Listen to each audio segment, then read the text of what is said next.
ومن اتبعهم بإحسان إلى يوم الدين.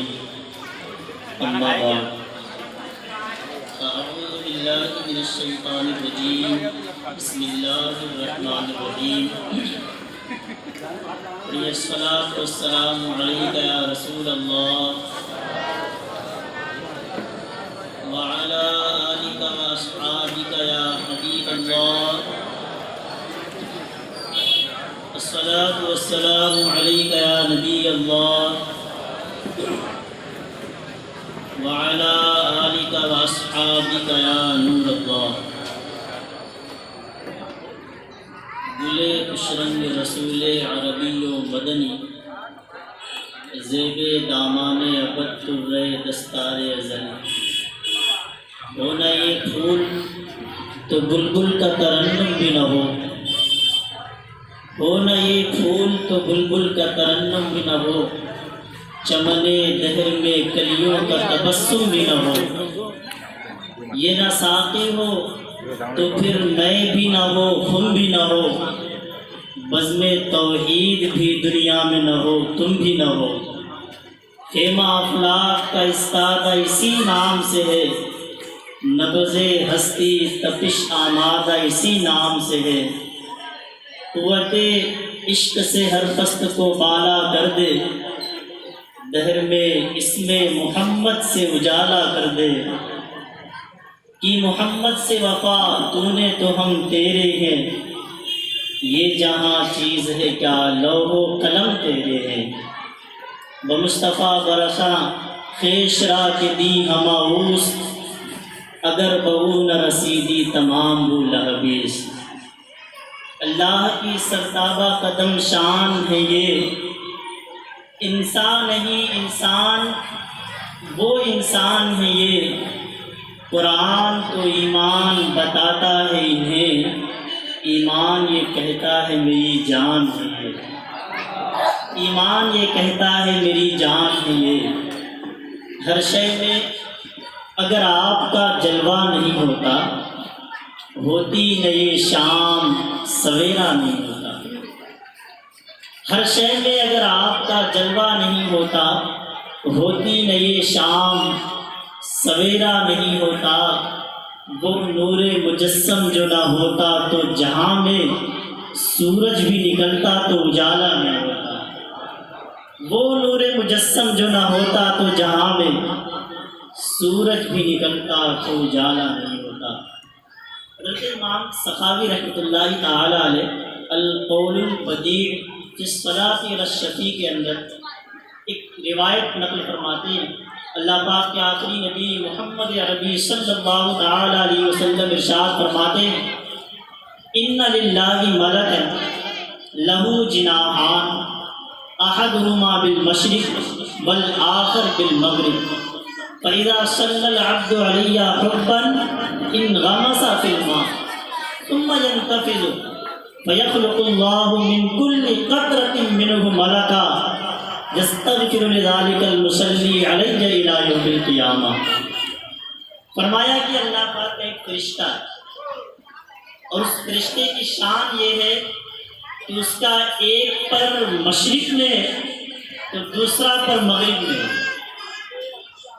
ایک پر مشرق میں اور ایک پر مغرب میں. یعنی یہ بتانا مقصد ہے کہ بہت بڑا مشرق ادھر سورج طلوع ہوتا ہے، جو بھی حد ہے آپ ادھر دیکھتے جائیں اس کی کوئی حد نہیں ہے. پورب کی طرف کوئی حد ہے کیا؟ جو بھی سمت میں آئے گا وہ کیا ہے؟ سب پورب ہی ہے. اور مغرب پچھم کی طرف جو بھی سمت میں آئے گا کیا ہے؟ پچھم ہی ہے. مقصد یہ ہے کہ یہ بتانا چاہتے ہیں کہ وہ فرشتہ انتہائی بڑا، بہت بڑا، اتنا بڑا کہ پوری دنیا کو اپنے اندر سمیٹ لے. اچھا اس فرشتے کا کام کیا ہے؟ وہ کرتا کیا ہے؟ اللہ پاک کے نبی صلی اللہ تعالی علیہ وسلم ارشاد فرماتے ہیں کہ جب کوئی بندہ محبت کے ساتھ مجھ پر درود پڑھتا ہے تو فرشتہ سمندر میں غوطہ لگاتا ہے. غوطہ لگا کر کے جب وہ نکلتا ہے تو اپنے پروں کو جھاڑتا ہے. اب آپ ایک اندازہ لگائیں، ایک چھوٹا سا کپڑا لیجئے، پانی میں ڈالیے، اس کے بعد نکالیے، اس کے بعد اس کپڑے کو جھڑکیے. اس کپڑے سے کتنے قطرے گریں گے آپ شمار کر سکتے ہیں؟ گن سکتے ہیں کتنے قطرے گریں گے؟ ایک چھوٹا سا کپڑا پانی میں نکال کر کے اس کو پھر دوبارہ چھڑکا تو کتنے قطرے گرے آپ شمار نہیں کر سکتے۔ وہ فرشتہ کتنا بڑا ہے آپ سوچ ہی رہے ہیں، جان ہی رہے ہیں۔ اگر وہ فرشتہ سمندر میں غوطہ لگا رہا ہے، اس کے بعد جب نکل کر اپنے پروں کو جھڑکے گا تو کتنے قطرے گریں گے کسی کے شمار میں آ سکتے ہیں؟ اچھا یہ قطرے جو گرتے ہیں ان سے ہوتا کیا ہے؟ فرمایا ہر قطرے سے اللہ تعالیٰ ایک فرشتہ پیدا فرما دیتا ہے۔ جتنے قطرے گرتے ہیں ہر قطرے سے ایک فرشتہ پیدا ہوتا ہے۔ اچھا ان فرشتوں کا کام کیا ہے؟ یہ کیا کرتے ہیں؟ تو فرمایا اس بندے نے جو محبت سے مجھ پر درود پڑھا تھا قیامت تک کے لیے اس کے لیے مغفرت کی دعا کرتے رہتے ہیں۔ تو آئیے ہم اور آپ مل کر کے درود پاک پڑھتے ہیں۔ صلو علی الحبیب صلی اللہ تعالی علی محمد صلی اللہ تعالی علیہ وسلم۔ آج الحمدللہ ربیع النور شریف کی 11ویں شب ہے۔ روز اول ہی سے دنیا کے مختلف حصوں میں مختلف جگہوں پر عید میلاد النبی صلی اللہ تعالی علیہ وسلم کی محفلیں سج رہی ہیں، منعقد ہو رہی ہیں۔ میں ایک عالمی پس منظر میں جاتے ایک انٹرنیشنل بیک گراؤنڈ میں جا کر کے جشن عید میلاد النبی صلی اللہ تعالی علیہ وسلم منانا چاہتا ہوں، تاکہ یہ پتہ ہو، یہ معلوم ہو کہ نبی کریم صلی اللہ تعالی علیہ وسلم کی آمد سے اس دنیا پر کیا اثر پڑا۔ مسلمانوں پر تو آپ کے احسانات ہیں ہی، لیکن مسلمانوں کے علاوہ آخر اس دنیا پر آپ کی تشریف آوری سے کیا اثرات مرتب ہوئے، کیا فائدہ حاصل کیا دنیا نے، یہ بھی تو معلوم ہونا چاہیے۔ اسی حوالے سے میں کچھ باتیں آپ کے سامنے عرض کرنے کی کوشش کروں گا۔ پیارے اسلامی بھائیوں، آپ نے ایک باغ لگایا اور باغ میں کچھ پودے اگائے گلاب کے۔ جب وہ گلاب کا پھول، گلاب کا پودا بڑا ہوا اور اس میں گلاب کھل گیا، انتہائی خوشنما معلوم ہوتا ہے، بڑا خوبصورت معلوم ہوتا ہے، لوگ دیکھتے ہیں اور دیکھتے رہ جاتے ہیں۔ لیکن آپ نے ایک نوٹس لگا دیا، اس گلاب بانی پر ایک نوٹ لگا دیا، ڈونٹ ٹچ، اسے چھونا مت، بس اس کے پاس سے چلے جاؤ، گزر جاؤ، لیکن اسے چھونا مت۔ ہو سکتا ہے کہ آپ کی اس پابندی کا لحاظ کیا جائے، آپ کے اس نوٹس کا لحاظ کیا جائے، لوگ گلاب کے پھول کو چھوئے نہیں۔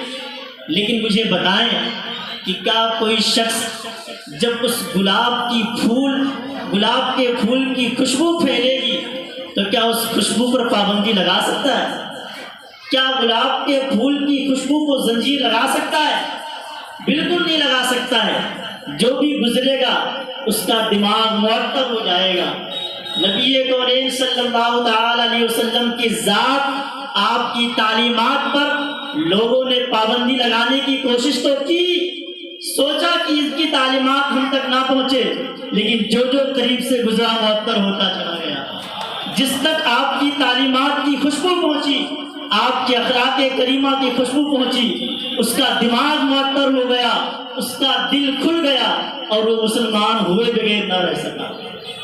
اسی طریقے سے ایک شخص ہے جو رات بھر کسی جگہ محفل میں رہا، اپنی شب بیداری میں اس نے پوری رات گزار دی، رات بھر جاگتا رہا، اور جب صبح ہوئی تو اپنے گھر پہنچتا ہے، سوچتا ہے کہ اب تمام کھڑکی دروازے بند کر لوں، پیک کر لوں، کرٹن ڈال لوں، پردے گرا لوں، تاکہ جب میں سوؤں تو جب سورج نکلے، سورج طلوع، تو اس کی روشنی کسی بھی طریقے سے میرے نیند میں خلل نہ ڈال پائے۔ اس نے پوری طریقے سے پیک کر لیا کہ کہیں سے روشنی نہ آ سکے۔ مجھے بتائیں، جب وہ بندہ سوئے گا اور اپنے اندر ذرا سا بھی احساس رکھتا ہوگا تھوڑا سا بھی اگر وہ بیدار ہے، اس کا ذہن جاگ رہا ہے، مجھے بتائیں اگر سورج طلوع ہوگا تو کیا اس کے طلوع ہونے کا احساس اس کے بند کمرے میں نہیں پہنچے گا؟ اس کے بند کمرے میں اس آفتاب کے طلوع ہونے کا احساس نہیں ہوگا؟ بالکل ہوگا، بلا شبہ۔ نبی کونین صلی اللہ تعالی علیہ وسلم کی تعلیمات پر لاکھوں پابندیاں لگائی گئی، لاکھوں کوششیں کی گئی کہ آپ کی تعلیمات ہم تک نہ پہنچنے پائے، لیکن جو آپ کی تعلیمات کے قریب ہوتا گیا، اگر کسی کے اندر تھوڑا سا بھی سینس تھا، دماغ ہے، تو آپ کی تعلیمات سے متاثر ہوئے بغیر نہ رہ سکا اور آپ پر ایمان ضرور لے کر کے آیا ہو، اپنی دنیا بھی سنوارا، اپنی آخرت بھی سنوارا ہے۔ یہ ایک تمہیدی جملہ تھا، میں اسی حوالے سے میں اپنی تقریر کو تھوڑا پھیلانا چاہوں گا۔ اگر آپ لوگوں کی سماعت نے مجھے برداشت کیا تو میں کوشش کروں گا کہ اپنی اسی تمہید کو تھوڑا پھیلا کر کے آپ کو سمجھاؤں۔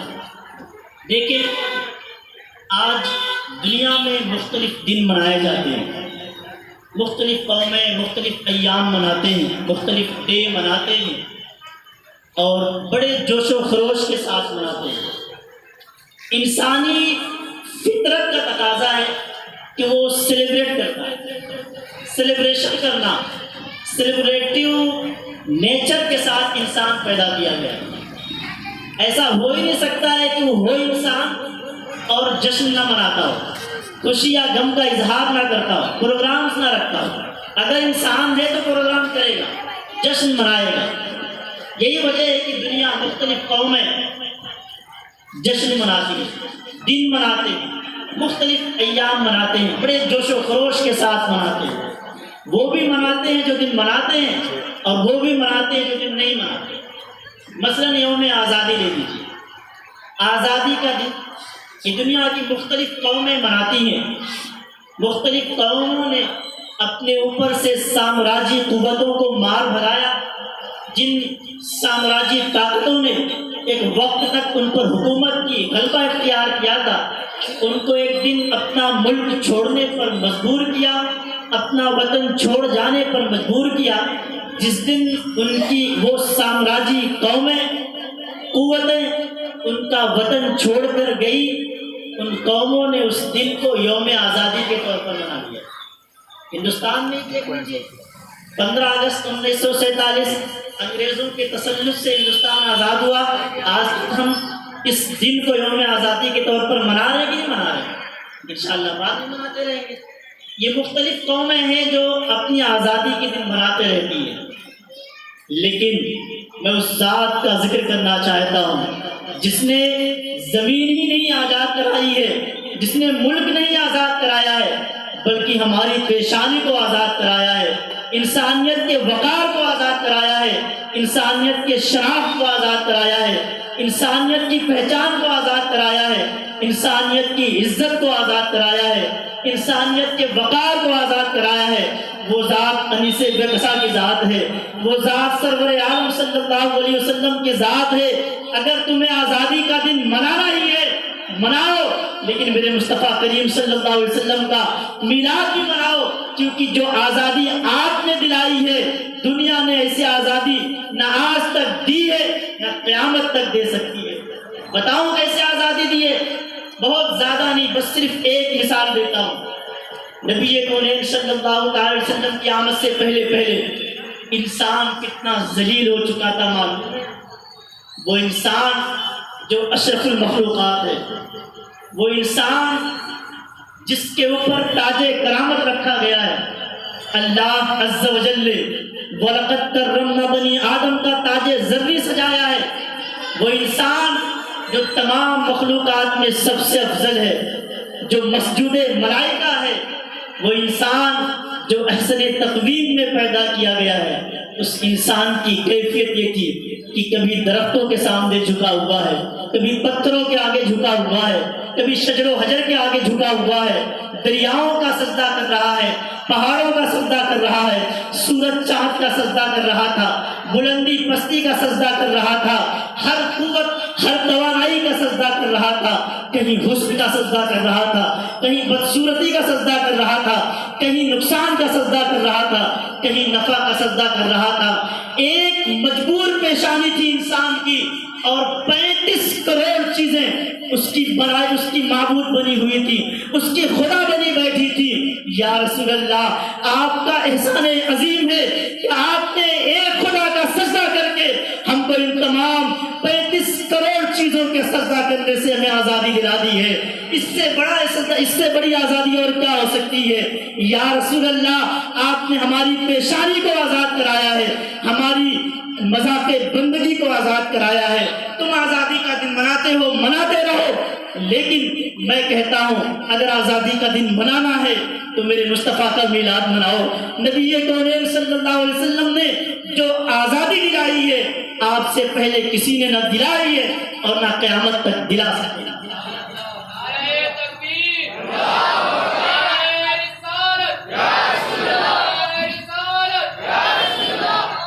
لوگ ہیومن رائٹس کا دن مناتے ہیں، انسانیت، حقوق انسانیت کا دن، انسانی حقوق کا دن۔ تمہارا علاج، تم کہتے ہو کہ حقوق انسانیت کو تم نے دلایا، ہمیں پتہ ہے کہ تم نے انسانیت کو کتنے حق دلائے ہیں، تم نے حقوق انسانیت کا کتنا تحفظ کیا ہے، اور تمہیں بھی معلوم ہے، ہمیں بھی معلوم ہے۔ آج انسانیت نے کتنا اپنا حق حاصل کیا ہے، تم بھی جانتے ہو، ہم بھی جانتے ہیں۔ ایک طرف تو ہیومن رائٹس، انسانیت کے حقوق کا نعرہ لگا رہے ہیں، اوپر سے انسانیت کو کچل بھی جا رہے ہیں، تباہ و برباد بھی کیے جا رہے ہیں۔ پہلے انسانیت کی حق تلفی ہوتی تھی تو ایک فرد تباہ کیا جاتا تھا، کوئی شخص قتل کیا جاتا تھا، کسی قبیلے پر حملہ ہوتا تھا، کوئی قوم برباد کی جاتی تھی۔ آج انسانیت کی حق تلفی ہو رہی ہے تو پورا کا پورا ملک ایٹمی بم سے تباہ و برباد کیا جا رہا ہے۔ تم کہتے انسانیت کے لمبردار ہو، ہیومن رائٹس کے لمبردار ہو، حقوق انسانیت کے لمبردار ہو، کتنا تم نے انسانیت کو حق دیا ہے وہ تمہیں بھی پتہ ہے، ہمیں بھی پتہ ہے۔ مناؤ، لیکن انسانیت کا دن منانا، ہیومن رائٹس کا دن منانا تمہارا حق ہے، مناؤ۔ لیکن میں کہتا ہوں اگر ہیومن رائٹس کا دن منانا ہے تو اس ذات کا بھی دن مناؤ جس نے سب سے پہلے حقوق انسانیت کی آواز بلند کی تھی، جس نے سب سے پہلے ہیومن رائٹس کا جھنڈا اٹھایا تھا۔ وہ ذات کوئی اور نہیں، میرے مصطفیٰ کی ذات ہے۔ آج سے 1450 سال پہلے نبی کونین صلی اللہ علیہ وسلم نے انسانیت کو وہ تمام حقوق دے دیے ہیں جو آج تک تم دے نہیں سکے ہو اور قیامت تک بھی نہیں دے سکتے ہو۔ تم انسانیت کا دن مناتے ہو، مجھے بتاؤ کہ مصطفیٰ کریم صلی اللہ علیہ وسلم سے پہلے بھی کیا کسی نے بھی اس کے حوالے سے آواز بلند کی تھی؟ کیا کوئی ایسا شخص ہے جس نے ہیومن رائٹس کے بارے میں آواز اٹھائی ہو؟ نبی کونین صلی اللہ علیہ وسلم سے پہلے بھی مصر کی سرزمین پر، یونان کی سرزمین پر، روم پر یا ہندوستان ہی میں کوئی ایسا شخص دکھا دو جس نے ہیومن رائٹس کے بارے میں کہا ہو، حقوق انسانیت کی بات کی ہو۔ تمہارا تو حال یہ تھا کہ تم انسانیت کو تقسیم کر چکے تھے، انسانوں کو آپس میں بانٹ چکے تھے۔ تم تو یہ کہتے تھے کہ یہ برہما کے سر سے پیدا ہوا ہے، یہ اس کے سینے سے پیدا ہوا ہے، یہ اس کے پیٹ سے پیدا ہوا ہے، یہ اس کے پیر سے پیدا ہوا ہے۔ جو برہما کے سر سے پیدا ہے وہ حکومت کرے گا، جو اس کے سینے سے پیدا ہے وہ جنگیں لڑے گا، اور جو پیٹ سے پیدا ہوا ہے وہ کھانے پینے کا انتظام کرے گا، وہ ذریعہ معاش سنبھالے گا، اور جو پیر سے پیدا ہوا ہے وہ جھاڑو لگائے گا، صفائی کرے گا۔ تم نے تو یہ کیا تھا، انسانیت کو تم نے اس طریقے سے تقسیم کر دیا تھا۔ تم ہیومن رائٹس کی بات کرتے ہو، اگر ہیومن رائٹس کی بات کرنا ہے اور حقوق انسانیت کا دن منانا ہے تو نبی کونین صلی اللہ علیہ وسلم کا دن مناؤ، میلاد مصطفیٰ صلی اللہ علیہ وسلم مناؤ۔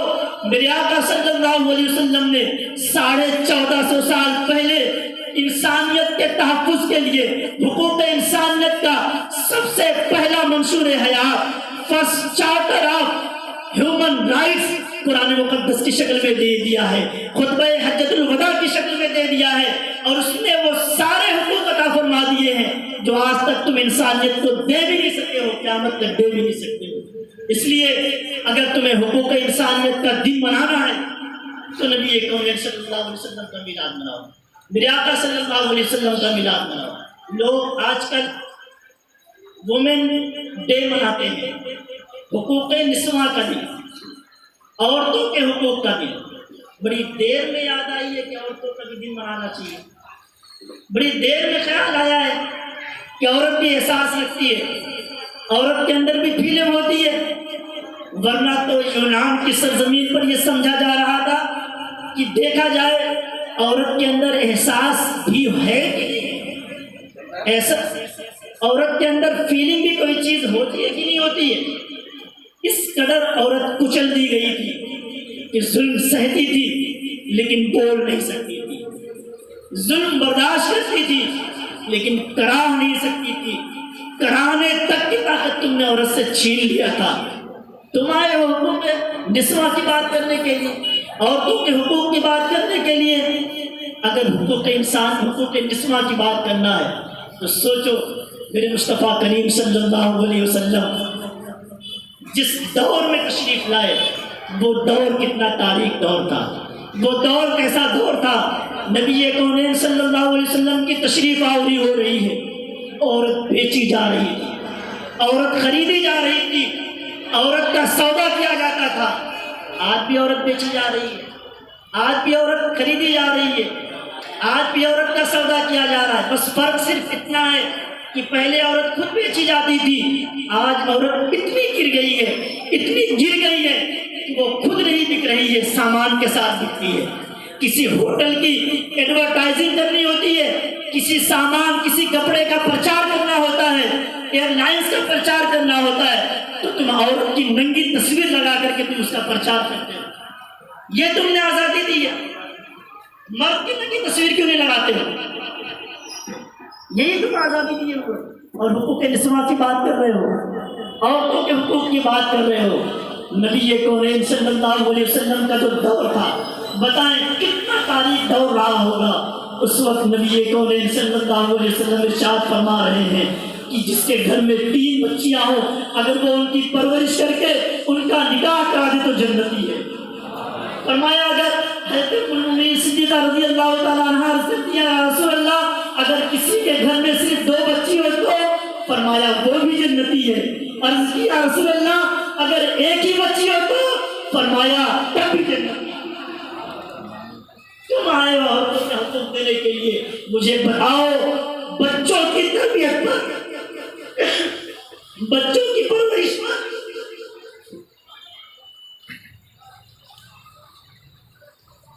بچوں کی پرورش کرنے پر اور ان کی شادی کر کے ان کو بڑا کر دینے پر، ان کا نکاح کر دینے پر کہیں بھی جنت کی بشارت نہیں دی گئی ہے، لیکن بچیوں کی شادی کر دینے پر اللہ کے نبی صلی اللہ علیہ وسلم نے جنت کی بشارت۔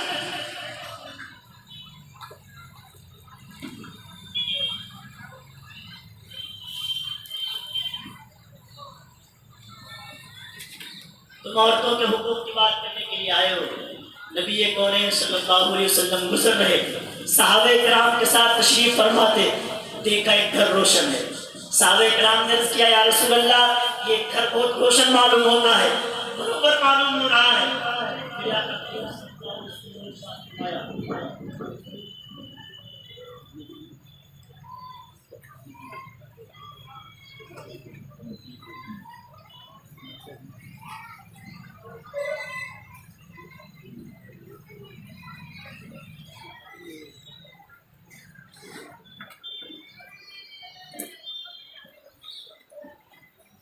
سرکار کی آمد، دلدار کی آمد، آقا کی آمد، مولا کی آمد، حضور کی آمد، گرنور کی آمد، آقا کی ولادت، مولا کی ولادت۔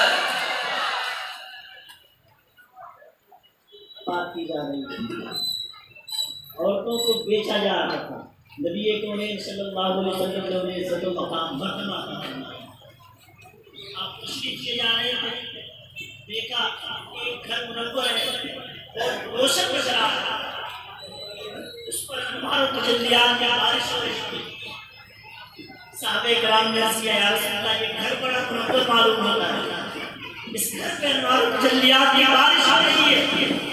میرے مصطفیٰ صلی اللہ علیہ وسلم نے ارشاد فرمایا جا کر دیکھو وہاں کسی بچے کی ولادت ہوئی ہوگی یا کسی یتیم کی پرورش ہو رہی ہوگی۔ یہ ہے عورت کا مقام۔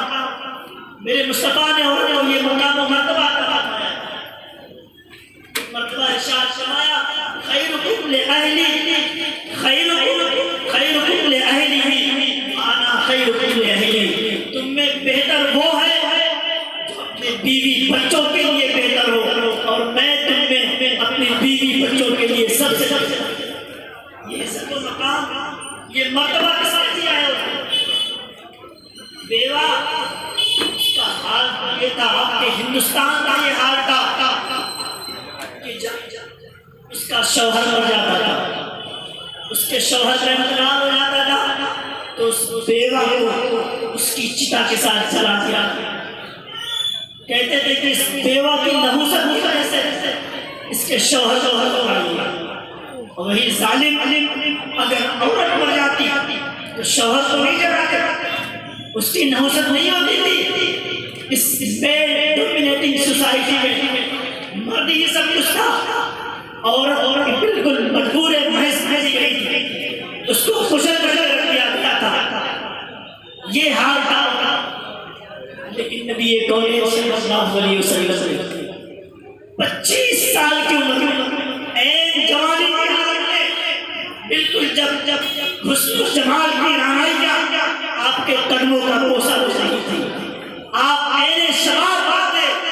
ایسی عمر میں نبی کون صلی اللہ علیہ وسلم نے 40 سال کی بیوہ سے نکاح کر کے ایک بیوہ کو مسلمانوں کی ماں بنا دیا۔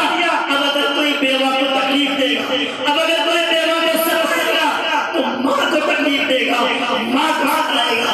یہ عزت و مقام یہ مرتبہ کس کے ساتھ آیا ہے؟ بلا شبہ نبی کون صلی اللہ علیہ وسلم نے عطا فرمایا ہے۔ اس لیے اگر تمہیں عورتوں کے حقوق کو دن منانا ہے، عورتوں کے حقوق کا کوئی ڈے منانا ہے تو میلاد مصطفیٰ صلی اللہ علیہ وسلم مناؤ۔ نبی کون صلی اللہ علیہ وسلم نے عورتوں کو حقوق عطا فرمائے، آپ سے پہلے کسی نے نہیں عطا فرمائے اور آپ کے بعد بھی نہیں۔ نعرہ تکبیر، نعرہ رسالت، سرکار کی آمد، دلدار کی آمد، مکی کی آمد۔ لوگ چلڈرن سے بچوں کے حقوق کا چلڈرن سے ٹھیک ہے، آپ کا شوق آپ کا حق ہے، منانا چاہیے بچوں کے لیے، دن آگے منائیے، لیکن میں آپ نبی کریم صلی اللہ علیہ وسلم نے 1450 سال پہلے ارشاد فرمایا من لم یرحم صغیرنا ولم یوقر کبیرنا فلیس مننا۔ تم میں جو ہم سے چھوٹوں پر رحم نہ کرے اور بڑوں کا ادب نہ کرے وہ ہم میں سے نہیں۔ کتنا جامع جملہ، پورے دنیا کا امن، پورے دنیا کا سکون اس ایک جملے میں آپ نے سمیٹ لیا۔ کیونکہ جو بھی ہوگا یا تو آپ سے چھوٹا ہوگا یا آپ سے بڑا ہوگا، اگر آپ اپنے چھوٹے سے محبت کریں، اس پر رحم رہیں اور بڑے کا ادب و احترام کریں تو دنیا سے اختلافات دنیا سے جھگڑے ہو جائیں گے، ساری لڑائیاں ہو جائیں گی۔ اتنا پیار نبی کریم صلی اللہ علیہ وسلم نے جملہ ارشاد فرمایا۔ اتنے میں ایک صحابی رسول ہے حضرت قیس بن عاص رضی اللہ تعالیٰ عنہ، آپ کے آنکھوں سے آنسو جاری ہو جائے، رونے لگتے ہیں۔ نبی کریم صلی اللہ علیہ وسلم ارشاد فرماتے ہیں قیس رو رہے ہو؟ آپ نے عرض کی ہاں یا رسول اللہ۔ اس طریقے سے بچہ جب بالکل رونے کا پروگرام بنا رہا ہے اور اس سے کوئی پوچھ لے رو رہے ہو تو وہ بلک پڑتا ہے۔ اس طریقے سے حضرت قیس بن عاص رضی اللہ عنہ رونے لگ جاتے ہیں، عرض کرتے ہیں یا رسول اللہ آپ فرما رہے ہیں کہ جو ہم میں سے چھوٹے پر رحم نہ کرے، بڑوں کا یا رسول اللہ میں نے اپنے انہی ہاتھوں سے اپنی 6 بچیوں کو زندہ دفن کر میں نے اپنی انہی ہاتھوں سے اپنی 6 بچیوں کو زندہ زمین میں دفن کر دیا ہے مجھے میں نے اپنی 5 بچیوں کو دفن کیا تو مجھے احساس نہیں ہوا یا رسول اللہ جب میں نے اپنی آخری بچی کو دفن کیا ہے اس کی تصویر میرے سامنے ہے جب جب میں سوچتا ہوں میرا کلیجہ پھٹ آتا ہے میرے جذبات ابھر آتے ہیں میں اپنے آپ کو روک نہیں یا رسول اللہ معاملہ یہ ہے کہ میں ملک شام کے سفر سے جا رہا تھا مجھے محسوس ہوا کہ میری بیوی کے پیٹ میں میری زندگی سانس لے رہی ہے میری بیوی کے پیٹ میں ایک بچہ میں نے اپنی بیوی کو نصیحت کیا کہ اگر بچہ پیدا ہوا تو اسے زندہ رکھنا اور اگر بچی پیدا ہوئی تو میرا انتظار نہ کرنا اس کا گلا گھونٹ کر اسے زمین میں دفن کر دینا